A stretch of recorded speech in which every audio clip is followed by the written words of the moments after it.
Good evening everybody. Banking regulation act की complete series में आपका स्वागत है फिर से।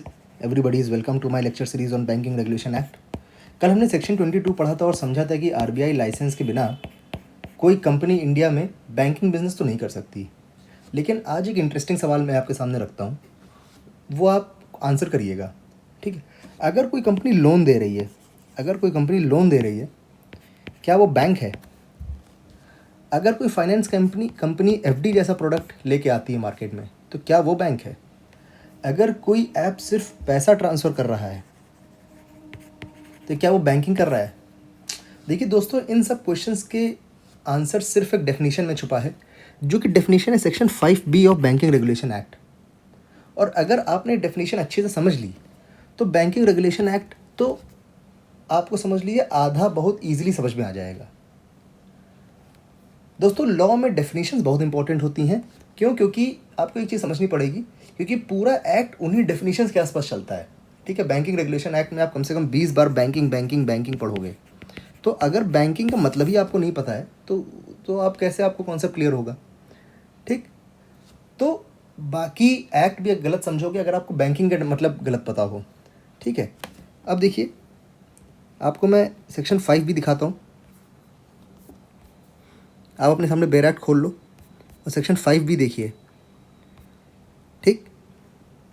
सेक्शन 5B ये लिखा हुआ है, banking means the accepting for the purpose of lending और investment of deposits of money from public, repayable on demand और otherwise, and withdrawable by cheque, draft, order और अदरवाइज, ठीक।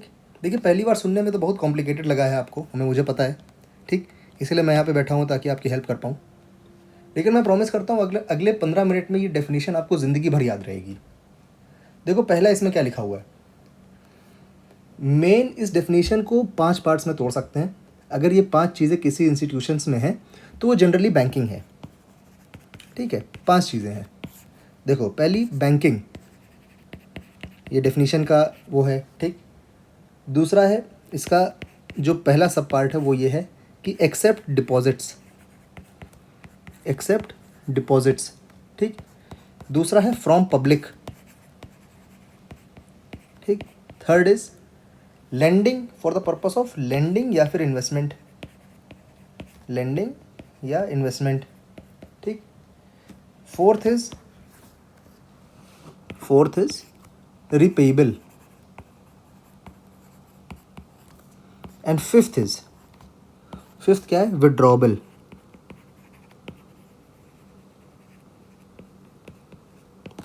ठीक। अब देखो, अगर हम लोग पार्ट 1 जो कि है एक्सेप्टिंग डिपॉजिट्स, इसको समझते हैं। इसका मतलब क्या हुआ कि लोग अपना पैसा बैंक के पास रखते हैं, चाहे वो सेविंग्स अकाउंट हो, चाहे वो करंट अकाउंट हो, चाहे वो फिक्स डिपॉजिट हो, चाहे वो रिकरिंग डिपॉजिट हो, ठीक। ये सब डिपॉजिट्स हैं।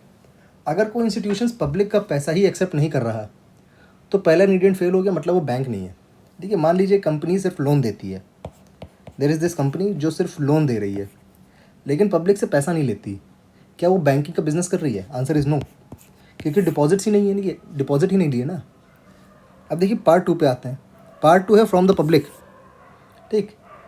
ये वर्ड्स बहुत इंपॉर्टेंट है। लॉ ने नहीं लिखा कि फ्रॉम शेयर होल्डर, लॉ ने नहीं लिखा कि फ्रॉम फैमिली मेम्बर्स, लॉ ने ये नहीं लिखा कि समथिंग एल्स, लॉ ने लिखा फ्रॉम पब्लिक, मतलब आम जनता, मतलब आम लोग, एवरीडे पर्सन, ठीक। पब्लिक जो अपनी सेविंग्स बैंक में रखते हैं, ठीक है। एग्जाम्पल के तौर पे, अगर मैं सिर्फ अपने भाई से पैसा लेता हूँ, क्या मैं बैंकिंग कर रहा हूँ? तो आंसर इज़ नो। पब्लिक से डिपॉजिट लेना ज़रूरी है, ठीक। पार्ट नंबर 3 क्या है? Part number 3 is for the purpose of lending and investment. अब सवाल ये है, बैंक पैसा लेता क्यों है?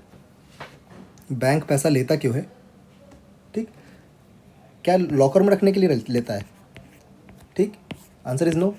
बैंक पैसा लेता है ताकि उस पैसे को लोन में दे सके, ठीक है। बैंक ने आपसे पैसा लिया, वही पैसे को आगे वो लोन में देता है, या इन्वेस्ट कर सके, इसी पैसे को इन्वेस्ट कर दिया जाके, इसी से बैंक इनकम करता है, ठीक है।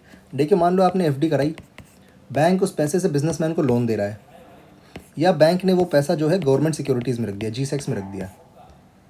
इसी को लॉ ने एक लाइन में लिखा है लेंडिंग और इन्वेस्टमेंट, ठीक है, ये हो गया आपका लेंडिंग, ये हो गया इन्वेस्टमेंट।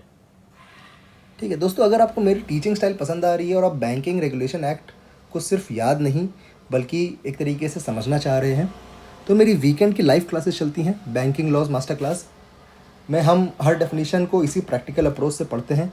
साथ ही हम लोग आरबीआई की गाइडलाइंस को भी कवर करते हैं। ठीक है, मात्र 10,000 रुपये में बैंकिंग रेगुलेशन एक्ट को हम लोग कवर कर रहे हैं अलॉन्ग विद आरबीआई एक्ट। ठीक, लाइव क्लासेस हैं। For more details you can get in touch with me at yourlegalbuddy09@gmail.com। Coming back to the video, part 4 पे आते हैं हम लोग, which is repayable. Repayable on demand और अदरवाइज, ये word लिखा है। ठीक, और कब, या तो डिमांड पर बैंक को वापस पैसा देना होता है, कब, या तो डिमांड पे या तो अग्रीड टाइम के बाद। ठीक, एग्जाम्पल समझो कि मान लो सेविंग्स अकाउंट है, सेविंग्स अकाउंट है, आप एटीएम गए, पैसा निकाल लिया, ऑन डिमांड पैसा मिल गया आपको। ठीक, फिक्स डिपॉजिट, 1 साल तक फिक्स डिपॉजिट हो गया है। ठीक, देखिए दोनों चीज़ इसमें कवर है। अब पार्ट 5 देखिए, विड्रॉबल, इसका क्या मतलब हो गया? विड्रॉबल बाय चेक, ड्राफ्ट, ऑर्डर और अदरवाइज, इसका क्या मतलब हो गया? देखो, लॉ कहता है डिपॉजिटर अपना पैसा विड्रॉ कर सकता है। पहले के टाइम में चेक या डिमांड ड्राफ्ट कॉमन थे, इसी लॉ ने ये वर्ड्स यूज़ करें। लेकिन देखिए एक वर्ड और है, अदरवाइज। ठीक, यहाँ पे जो वर्ड है ना अदरवाइज, आज इसलिए आज का वर्ड एटीएम, कि अब आप बैंक से अब पैसा निकालना हो तो बैंक थोड़ा ना जाते हो, मतलब ऑब्वियसली जाते हो कभी कभार, लेकिन एटीएम से आपका मोटा मोटा काम हो जाता है, यूपीआई से मोटा मोटा काम हो जाता है, इंटरनेट बैंकिंग से काम हो जाता है, सब कवर हो जाता है। देख, इसलिए लॉ ने अदरवाइज वर्ड यूज़ करा है, ताकि आपको ऐसा नहीं लगे कि भाई चेक और ड्राफ्ट और इन बाय ऑर्डर ही ऐसा हो। ठीक, तो देखिए आज हम लोग रिवाइज कर लेते हैं। आज हम लोगों ने बैंकिंग बिजनेस को समझा होता क्या है। आज का रिवीजन हम लोग का ये हो जाता है कि देखिए बैंकिंग का बिज़नेस है, बैंकिंग का बिज़नेस है। ठीक, आप तभी बैंकिंग का बिज़नेस करोगे जब आप एक्सेप्ट डिपॉजिट करते हो। ठीक, फ्रॉम पब्लिक, पर्पस क्या है, या तो लोन या तो लेंडिंग या तो इन्वेस्टमेंट। ठीक, विच is repayable, which is repayable. ठीक, एंड विच इज़ विड्रॉबल ऑल्सो। ठीक, अगर आपको एग्जाम में डेफिनेशन ना याद है, जो आपके बैंक प्रमोशनल एग्जाम है, बस ये 5 पॉइंट आप याद कर लेना, डेफिनेशन खुद आपको याद आ जाएगी। ठीक, आई होप आपको मेरा समझाने का तरीका समझ में आया है, पढ़ाने का तरीका समझ में आया है। ऐसे ऐसे करके हम लोग बैंकिंग रेगुलेशन एक्ट को पूरा कवर करेंगे। Do join my live classes and आपको डिफरेंस क्लियरली पता चलेगा। ठीक है, thank you for watching and have a great day.